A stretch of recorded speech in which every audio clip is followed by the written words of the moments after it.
उन्होंने मैं बताते जा रहा हूं, वो कह रहे हैं कि टाइमिंग देखिए, 2016 में आपने इलेक्शन से पहले नोटबंदी टाइमिंग नहीं देखी है। 2024 में आपने चुनाव से पहले उनके खाते फ्रीज कर दिए। गौरव जी एक मिनट। जब अकाल पड़ जाए ना तब कुआं नहीं खोदा जाता है, कुआं पहले से खोदा जाता है। ये केस चल रहा है 95-97 से, जब से समन आया। 2018 में ये हाई कोर्ट गए, सुप्रीम कोर्ट तक जा चुके हैं एपेलेट में क्वैश करने के लिए, नहीं हुआ। इनको बार बार रिक्वेजिशन किया गया इनकम टैक्स के द्वारा, एक नहीं कम से कम 10 नोटिस हैं कि आप ये टैक्स का जमा कीजिए, नहीं जमा किया इन्होंने। 132 करोड़ या 124 करोड़ कुछ रुपए होते, उतने रुपए इनकम टैक्स ने लियन रख के अकाउंट फ्रीज कर दिए। क्या गलत किया? देश के संविधान के हिसाब से काम हुआ कि नहीं? आप हैं कौन? क्यों नहीं करेगा इनकम टैक्स आप पे कार्रवाई? जस्ट बिकॉज कि आप कांग्रेस पार्टी सोनिया गांधी या राजीव गांधी या राहुल गांधी है, गांधी परिवार चल रहा है, इसलिए नहीं होगी कार्रवाई? पहले नहीं हुई थी, अब हुई है। टाइमिंग का क्या मतलब है? 18-19 में क्यों नहीं क्लियर कर दिया आपने अपना केस? किसी ने मना किया था आपको? किसी ने नहीं मना किया था। आप तो साहब ऐसी अद्भुत पार्टी हैं।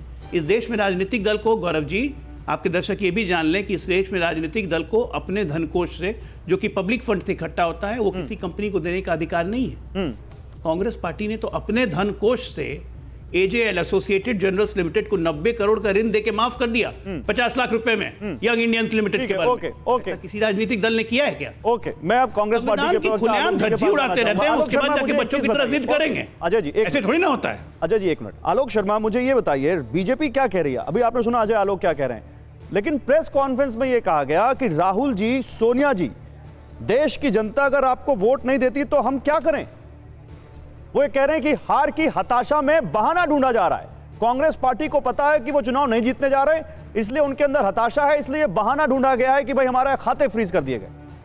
देखिए, मुझे लगता है जो पूर्व लॉ मिनिस्टर रहे हों, वो किसी राजनीतिक दल की तुलना, वोट मिलना और हारने जीतने की तुलना अगर स्टॉक मार्केट से करते हों, तो मैं समझ सकता हूं कि किस तरह की मानसिकता उनकी रही होगी और उन्होंने कैसा मंत्रालय चलाया होगा।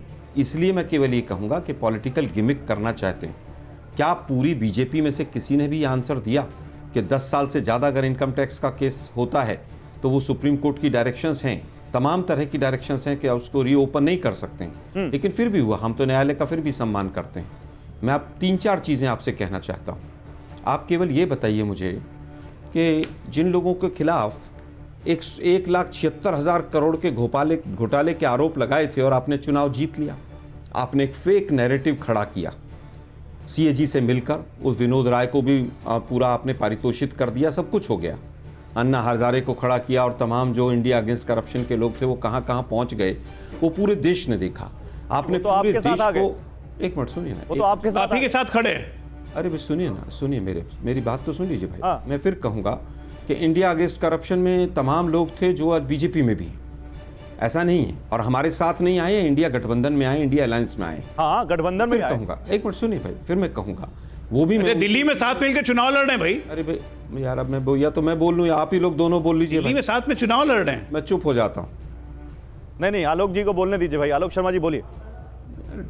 चक्की पीसिंग वाले लोग मोदी जी के साथ हैं।